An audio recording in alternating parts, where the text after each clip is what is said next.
எனவே நான் உறுதி அளித்தவாறு பரந்தூரில் புதிய விமானம் நிலையம் அமைக்க சென்னையோட ஃபியூச்சர் டெவலப்மெண்ட்டுக்கு சப்போர்ட்டா இருக்குன்னு சொல்லி அனௌன்ஸ்மெண்ட் பண்ண பரந்தூர் விமான நிலையம் இப்ப என்ன ஆச்சு? நான் இங்க வளர்ச்சிக்கு எதிரானவெல்லாம் கிடையாது. ஏர்போர்ட்டே வரக்கூடாதுன்னு நான் சொல்லல, இந்த இடத்துல வரக்கூடாதுன்னு நான் சொல்றேன். ஆயிரக்கணக்கான விவசாய நிலங்கள், பல கிராமங்கள், பல குடும்பங்களோட வாழ்க்கை எல்லாமே பாதிக்கப்படும்னு மிகப்பெரிய ஒரு எதிர்ப்பு.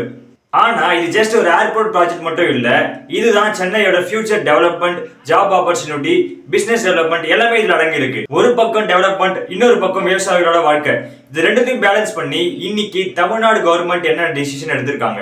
பரந்தூர் விமான நிலையத்தோட இன்னைக்கு கரண்ட் டிசிஷன் என்ன, இது வந்தா என்ன பெனிஃபிட், வரலனா யாருக்கு பெனிஃபிட்னு இன்னைக்கு இந்த வீடியோல ஃபுல்லா பார்க்கலாம். ஹலோ, நான் உங்க Rathinam. Welcome to Rathin news.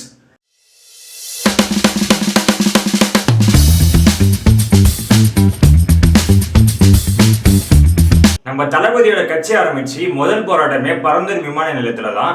Kanchipuram மாவட்டம் பரந்தூரில் 1000க்கும் மேற்பட்ட ஏக்கர் பரப்பளவில் 13 நீர்நிலைகளை அழிச்சு சென்னை நிரந்தரமாக வெள்ளக்காடாக்கும் திட்டத்தை ஒன்றிய மாநில அரசுகள் கைவிட வேண்டும் வலியுறுத்தின.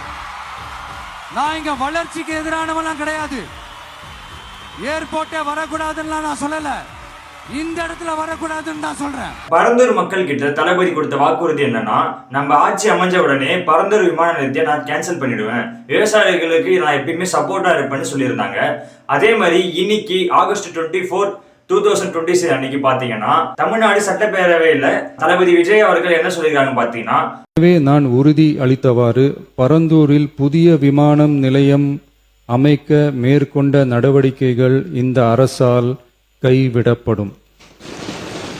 பரந்தூர் விமான நிலையத்தை நாங்க கேன்சல் பண்றோம்னு அரசாணையை வெளியிட்டு இருக்காங்க. ஃபர்ஸ்ட் ஏன் இந்த பரந்தூர் விமான நிலையத்தை தேர்ந்தெடுத்தாங்கன்னு பார்க்கலாம். சென்னை விமான நிலையத்துல பாத்தீங்கன்னா பயணிகளின் எண்ணிக்கை ரொம்ப அதிகமா இருக்கு. அது மட்டும் இல்லாம எதிர்கால தேவைக்காகவும் இரண்டாவதா ஒரு விமான நிலையம் வேணும் அப்படின்றது கவர்மெண்ட் டிசிஷன் எடுத்திருக்காங்க.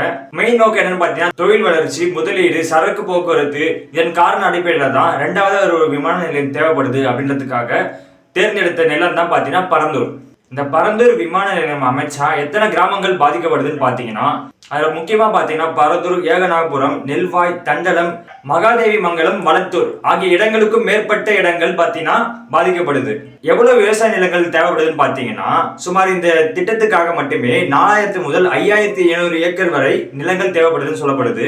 இதுல பாத்தீங்கன்னா தனியார் பட்டா நிலங்கள், விவசாய நிலங்கள், அரசு புறம்போக்கு நிலங்கள், நீர்நிலை ஆகியவற்றையும் இதுல பாத்தீங்கன்னா அடங்கும்.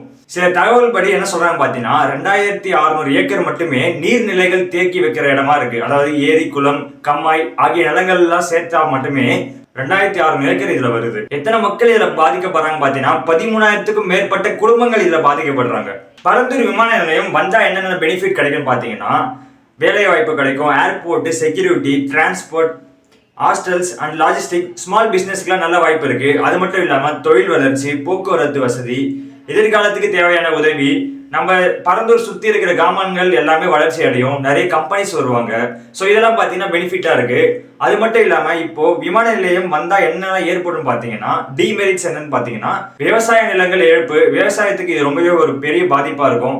ஆல்ரெடி விவசாயிகள் பாத்தீங்கன்னா கஷ்டத்துல தான் இருக்காங்க. இது மூலமா பாத்தீங்கன்னா விவசாயிகள் ரொம்பவே மன உடைச்சல இருப்பாங்க. அது மட்டும் இல்லாம நீர்நிலைகள்லாம் பாத்தீங்கன்னா அழிக்கப்படுவாங்க. 2600 ஏக்கர் நீர்நிலைகள் மட்டுமே இதுல அழிக்கப்படும் சொல்றாங்க. அது மட்டும் இல்லாம மக்கள் எல்லாமே இடமாற்றப்படுவாங்க. இந்த இடத்துல இருந்து வேற இடத்துக்கு புலம்பெயர்ந்து போற மாதிரி ஆகிடும். இதனாலதான் மக்களும் விவசாயிகள் எல்லாருமே சேர்ந்து போராட்டம் பண்ணிட்டு இருக்காங்க. இதெல்லாம் கருத்தில் கொண்டுதான் இன்னைக்கு தளபதி அவர்கள் இன்னைக்கு இந்த டிசிஷனை எடுத்திருக்காங்க. ஆனா இந்த டிசிஷன்ல ஒரு டிமெரிட்ஸ் என்னன்னு பாத்தீங்கன்னா, ஆல்ரெடி 90% ஆஃப் லேண்டை மக்கள் கிட்ட இருந்து வாங்கிட்டாங்க. அதாவது மக்களுக்கு காசு கொடுத்து இந்த இடம்லாம் நான் எனக்கு வேணும் அப்படின்னு சொல்லி வாங்கிட்டாங்க. அது மக்களும் சம்மதிச்சிட்டாங்க அப்படின்ற மாதிரி சொல்லப்படுது ஆப்போசிட் சைட்ல இருந்து. இன்னொரு என்ன சொல்றாங்க பாத்தீங்கன்னா, இது ஒரு இந்த மாதிரி ஒரு லேண்டை பிக்ஸ் பண்ணி மக்கள் கிட்ட இருந்து வாங்கறதுக்கே ஒரு 10 வருஷம் ஆயிடுச்சு. இதை பாத்தீங்கன்னா இப்ப ஒரு 10 வருஷம் பின்தங்கி போகும். ரெண்டாவது ஒரு விமான நிலையத்தை எங்க நீங்க அமைக்க போறீங்க? நீங்க மக்களுக்கு ஒரு வளர்ச்சியை முடக்கிறீங்க, வளர்ச்சிக்கு நீங்க எதிரா பண்றீங்க அந்த மாதிரி சொல்லப்படுது இன்னொரு சைட்ல. சோ உங்களோட ஒப்பீனியன் என்னன்னு நீங்க கமெண்ட்ல சொல்லுங்க. பரந்தூர் விமான நிலையம் தேவையா இல்ல தேவையற்றதானும் நீங்க கமெண்ட்ல சொல்லலாம். இன்னைக்கு இந்த வீடியோல இவ்வளவுதான். எனக்கு தெரிஞ்ச விஷயத்த ஷார்ட் அண்ட் ஸ்வீட்டா சொல்லிட்டேன். நெக்ஸ்ட் வீடியோல பார்க்கலாம். பாய்.